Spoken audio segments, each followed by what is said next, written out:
ಬಳ್ಳಾರಿಯಲ್ಲಿ ಬ್ಯಾನರ್ ವಿಚಾರಕ್ಕೆ ಘರ್ಷಣೆ ಪ್ರಕರಣಕ್ಕೆ ಸಂಬಂಧಪಟ್ಟಂತೆ ಪ್ರತಿಭಟನಾ ಸಮಾವೇಶವನ್ನ ಮಾಡಲಿಕ್ಕೆ ಬಿಜೆಪಿ ನಿರ್ಧಾರ ಮಾಡಿದೆ. ಬಳ್ಳಾರಿಯಲ್ಲಿ ಪ್ರತಿಭಟನೆಯ ಕಾರಣಕ್ಕಾಗಿ ಒಂದು ಸಮಾವೇಶವನ್ನ ಏರ್ಪಡಿಸ್ತಾ ಇದೆ ಬಿಜೆಪಿ. ಬಳ್ಳಾರಿ ಎಪಿಎಂಸಿ ಮಾರ್ಕೆಟ್ ಒಳಗಡೆ ಸಮಾವೇಶವನ್ನ ಮಾಡಲಿಕ್ಕೆ ಮುಂದಾಗ್ತಾ ಇದೆ. ಸುದ್ದಿಗೋಷ್ಠಿಯಲ್ಲಿ ಶಾಸಕ ಜನಾರ್ದನ ರೆಡ್ಡಿ ಹೇಳಿಕೆಯನ್ನು ಕೊಟ್ಟಿದ್ದಾರೆ. ಪ್ರತಿಭಟನಾ ಸಮಾವೇಶಕ್ಕೆ ಒಂದು 20 ರಿಂದ 30 ಸಾವಿರ ಜನ ಸೇರ್ತಾರೆ. ಹೋರಾಟದ ಸ್ವರೂಪವನ್ನು ಹಂತವಾಗಿ ಮಾಡ್ತೇವೆ. ಆರಂಭದಲ್ಲಿ ಸಭೆ ಸಮಾವೇಶದ ಮೇರೆಗೆ ಪ್ರತಿಭಟನೆ ಮಾಡ್ತೇವೆ. ದೆಹಲಿಗೆ ಹೋಗಿ ಬಂದ ನಂತರದಲ್ಲಿ ಪಾದಯಾತ್ರೆಯ ಬಗ್ಗೆ ನಿರ್ಧಾರವನ್ನು ಮಾಡ್ತೇವೆ. ಇದು ಮೊದಲ ಹಂತದ ಪ್ರತಿಭಟನಾ ಸಮಾವೇಶ. ಶಾಸಕರನ್ನು ಕೂಡಲೇ ಬಂಧಿಸಬೇಕು. CBI ಅಥವಾ ನ್ಯಾಯಾಧೀಶರ ಮೂಲಕ ತನಿಖೆಯನ್ನು ಮಾಡಬೇಕು. ಸುದ್ದಿಗೋಷ್ಠಿಯಲ್ಲಿ ಶಾಸಕ ಜನಾರ್ದನ ರೆಡ್ಡಿ ಆಗ್ರಹ ಮಾಡಿದ್ದಾರೆ.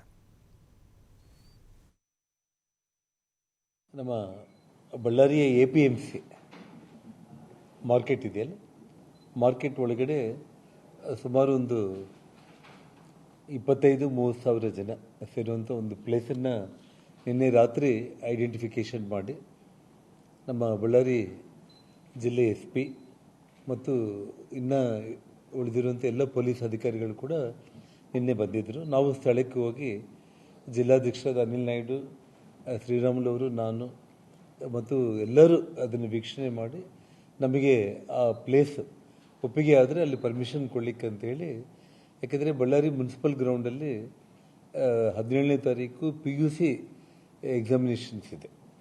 ಸೊ ಅವರು ಎಕ್ಸಾಮ್ಸ್ 1:15ಗೆ ಮುಗಿಯುತ್ತೆ. 2 ಗಂಟೆಗೆ ಕಾರ್ಯಕ್ರಮ ಮಾಡಬೇಕಂದ್ರೂ ಕೂಡ ಮಕ್ಕಳಿಗೂ ತೊಂದರೆ ಆಗುತ್ತೆ. ಯಾಕೆಂದರೆ ಬೆಳಿಗ್ಗೆಯಿಂದ ಜನ ಬರೋದು ಹೋಗೋದು ಆ ಡಿಸ್ಟರ್ಬೆನ್ಸ್ ಇರುತ್ತೆ ಅಂತೇಳಿ ನಾವಲ್ಲಿ ಬೇಡ ಅಂತೇಳಿ ಒಂದು ತೀರ್ಮಾನ ತೊಗೊಂಡ್ಬಿಟ್ಟು, ಸೊ ಒಂದು 2-3 ಪ್ಲೇಸಸ್ ನೋಡಿದಾಗ APMC ಮಾರ್ಕೆಟಲ್ಲಿ ಒಂದು ದೊಡ್ಡ ಸಂಖ್ಯೆ, ಯಾಕೆಂದರೆ ಜನ ಸುಮಾರು ಅಂದರೆ ಒಂದು 50,000ಕ್ಕಿಂತ ಹೆಚ್ಚು ಬರುವಂಥ ನಿರೀಕ್ಷೆ ಇರುವಂಥದ್ದು.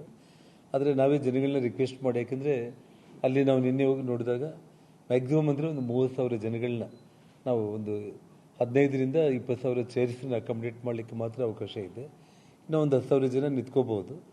ಸೊ ಹಾಗಾಗಿ ನಾವು ಸ್ವಲ್ಪ ಎಲ್ಲರಿಗೂ ರಿಕ್ವೆಸ್ಟ್ ಮಾಡಿ ಜನಗಳನ್ನ ಒಂದು ಆ ಮಟ್ಟದಲ್ಲಿ ಬರೋದ್ರಿಂದ ಕಾರ್ಯಕ್ರಮ ಸ್ಥಳ ತೊಂದರೆ ಆಗಬಾರ್ದು ಮತ್ತು ಜನರಿಗೂ ತೊಂದರೆ ಆಗಬಾರ್ದು ಅಂತೇಳಿ ಒಂದು ಸೀಮಿತ ಮಾಡಿಕೊಂಡು ಅಲ್ಲಿ ಒಂದು ಕಾರ್ಯಕ್ರಮ. ಅಂದರೆ ಇವತ್ತು ನಿನ್ನೆ ವಿಜೇಂದ್ರ ಅವರು ಕೂಡ ಮಾತಾಡಿದರು. ನಮ್ಮ ರಾಷ್ಟ್ರೀಯ ನಾಯಕರುಗಳು ಹೇಳಿರುವಂಥ ಒಂದು ವಿಚಾರ ಏನಂದರೆ, ಹೋರಾಟ ಒಂದು ಸ್ವರೂಪ ಅನ್ನೋದು ಹಂತವಾಗಿ ಮಾಡೋಣ. ನಾವು ಮೊದಲನೇ ಪ್ರತಿಭಟನೆ ಮತ್ತು ಸಮಾವೇಶ ಮೂಲಕ ನಮ್ಮ ಏನು ರಾಜ್ಯ ಸರ್ಕಾರದ ಮೇಲೆ ನಾವೇನು ಬೇಕು ಅಂತೇಳಿ ನಾವು ಆಗ್ರಹವನ್ನು ಮಾಡ್ತಾ ಇದ್ದೀವಿ, ಅದನ್ನು ನಾವು ಸಭೆ ಮೂಲಕ, ಸಾರ್ವಜನಿಕ ಒಂದು ಹೋರಾಟದ ಮೂಲಕ, ಸಮಾವೇಶದ ಮೂಲಕ ಒಂದು ಪ್ರತಿಭಟನಾ ರ್ಯಾಲಿ ಮಾಡೋಣ. ಮತ್ತಷ್ಟು ಮಾಹಿತಿ ನಮ್ಮ ಪ್ರತಿನಿಧಿ ಸಿದ್ದು ನೀಡ್ತಾರೆ. ಸಿದ್ದು, ಗಮನಿಸ್ತಾ ಇದ್ದೀವಿ ಜನಾರ್ದನ ರೆಡ್ಡಿ ಮತ್ತು ಶ್ರೀರಾಮುಲು ಪ್ರತಿಭಟನೆಯ ಉತ್ಸಾಹ, ಹುಮ್ಮಸ್ಸು ಎಷ್ಟರ ಮಟ್ಟಿಗಿತ್ತು ಅಂತ ಹೇಳಿದ್ರೆ, ಬಳ್ಳಾರಿ ರಾಜಕೀಯದ ಆ ಘಟನೆಯನ್ನು ರಾಜ್ಯ ರಾಜಕಾರಣದ ಮಟ್ಟಕ್ಕೆ ವ್ಯಾಪಿಸಬೇಕು, ಇಲ್ಲಿವರೆಗೂ ಪಾದಯಾತ್ರೆ ಮೂಲಕ ಕರೆದುಕೊಂಡು ಬರಬೇಕು ಅಂತ ಹೇಳಿ. ಇಲ್ಲೊಂದು ಕಡೆ ರಾಜ್ಯದ ನಾಯಕರು ಅದಕ್ಕೆ ಸೊಪ್ಪು ಹಾಕಿಲ್ಲ. ಹೀಗಾಗಿ ಜಿಲ್ಲೆಗೆ ಸೀಮಿತಗೊಳಿಸಿಯೇ ಪ್ರತಿಭಟನೆಗೆ ಮುಂದಾಗ್ತಾ ಇದ್ದಾರೆ ಹಾಗಾದರೆ ಅಂತ.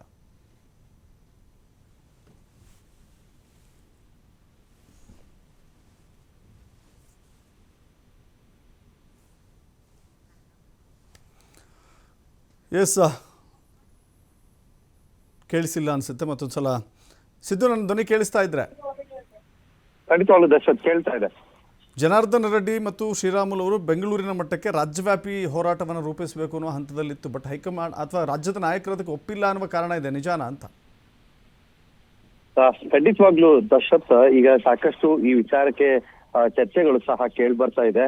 ಒಂದು ಕಡೆ ಶ್ರೀರಾಮುಲು ಅವರು ಹೇಳೋದೇನಂದ್ರೆ, ನಾವು ಪಾದಯಾತ್ರೆ ಮಾಡೋಣ, ಪಾದಯಾತ್ರೆ ಮುಖಾಂತರ ಈ ಸುದ್ದಿಯನ್ನ ಇನ್ನೂ 10 ದಿನಗಳ ಕಾಲ ಜೀವಂತವಾಗಿಡಬಹುದು. ಮತ್ತೆ ಈ ಪಾದಯಾತ್ರೆ ಮುಖಾಂತರ ಮತ್ತು ಸರ್ಕಾರ ಈ ಘಟನೆಗಳ ಸಂಬಂಧಪಟ್ಟಂತೆ ಈಗ ಸಾಕಷ್ಟು ರಾಜ್ಯದಲ್ಲಿ ಬಿಜೆಪಿ ನಾಯಕರ ಜೊತೆ ಗಲಾಟೆ ಆಗ್ತಿರಬಹುದು, ಅಧಿಕಾರಿಗಳನ್ನ ಈ ರೀತಿ ತಲೆದಂಡ ಮಾಡ್ತಾ ಇರೋದಾಗಿರ್ಬೋದು, ಇವುಗಳೆಲ್ಲ ಹೊತ್ತುಕೊಂಡು ಹೋಗಿ ನಾವೊಂದು ಪ್ರತಿಭಟನೆ ಮಾಡೋಣ, ಪಾದಯಾತ್ರೆ ಮಾಡೋಣ ಅಂತ ಹೇಳ್ಬಿಟ್ಟು ಶ್ರೀರಾಮುಲು ಅವರ ನಡೆಯಾಗಿದೆ. ಹೀಗಾಗಿ ರಾಜ್ಯದ ನಾಯಕರು ಇದನ್ನ ಸ್ವಾಗತ ಸಹ ಮಾಡ್ತಾ ಇಲ್ಲ ಅನ್ನೋದಕ್ಕೆ ಕಾರಣ, ಈಗ ಅಧಿವೇಶನ ತುರ್ತಾಗಿ ಒಂದು ಅಧಿವೇಶನ ಇರೋದ್ರಿಂದಾಗಿ ರಾಜ್ಯದ ನಾಯಕರು ಕೂಡ ಇದಕ್ಕೆ ಒಪ್ತಾ ಇಲ್ಲ. ಹೀಗಾಗಿ ಈ ಪಾದಯಾತ್ರೆ ಏನಿದೆಯಲ್ಲ, ಈ ಪಾದಯಾತ್ರೆಗೆ ಬ್ರೇಕ್ ಬೀಳುವಂತ ಸಾಧ್ಯತೆಗಳು ಸಹ ಇದೆ. ಹೀಗಾಗಿ ನಾವು ಈಗ ಎಲ್ಲ ರೆಡಿ ಮಾಡ್ಕೊಂಡಿದೀವಿ, ಇಲ್ಲೊಂದು ಸಮಾವೇಶವನ್ನ ಮಾಡ್ತೀವಿ, ಈ ಸಮಾವೇಶದಲ್ಲಿ ಸಾಕಷ್ಟು ಜನರನ್ನ ಸೇರಿಸುವಂತ ಕೆಲಸವನ್ನ ನಾವು ರೆಡಿ ಇದ್ದೀವಿ ಅಂತ ಹೇಳ್ಬಿಟ್ಟು ಇವತ್ತು ಜನಾರ್ದನ್ ರೆಡ್ಡಿ ಅವರು ಸಹ ಒಂದು ಸುದ್ದಿಗೋಷ್ಠಿಯನ್ನ ಸಹ ಮಾಡ್ಲಾಯ್ತು.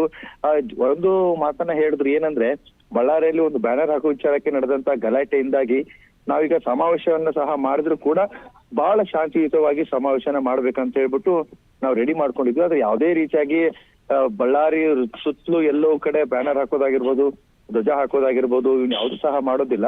ಜೊತೆಗೆ ಪ್ರತಿಭಟನೆ ರ್ಯಾಲಿ ಏನಿತ್ತು, ಆ ಪ್ರತಿಭಟನೆ ರ್ಯಾಲಿಯನ್ನ ಸಹ ಮಾಡೋದಕ್ಕಿಂತ ನಾವು ಎಲ್ಲರೂ ಒಂದೇ ಕಡೆ ಸೇರುವ ನಿಟ್ಟಿನಲ್ಲಿ ಒಂದು ಬಿಜೆಪಿಗೆ ಕಾರ್ಯಕರ್ತರ ಜೊತೆಗೆ ಒಂದು ಧೈರ್ಯ ಹೇಳುವಂತ ಒಂದು ಕೆಲಸವನ್ನ ನಾವು ಮಾಡ್ತಾ ಇದೀವಿ ಅನ್ನುವಂಥದ್ದನ್ನ ಹೇಳಿದ್ರು. ಜೊತೆಗೆ ಜನವರಿ 1ರಿಂದ 40ಕ್ಕೂ ಹೆಚ್ಚು ಬುಲೆಟ್ ಗಳನ್ನ ಫೈರಿಂಗ್ ಮಾಡಲಾಗಿದೆ ಅನ್ನುವಂತ ಮತ್ತೊಂದು ಆರೋಪವನ್ನ ಸಹ ಮಾಡಿದ್ದಾರೆ. ಜೊತೆಗೆ ಇದೆಲ್ಲವನ್ನ ಹೊರತುಪಡಿಸಿ ಬೃಹತ್ ಆದಂತ ಒಂದು ಸಮಾವೇಶ ಏನಿದೆ, ಆ ಸಮಾವೇಶದಲ್ಲಿ ಸಾಕಷ್ಟು ರಾಜ್ಯದ ನಾಯಕರು ಸಹ ಬರಲಿದ್ದಾರೆ.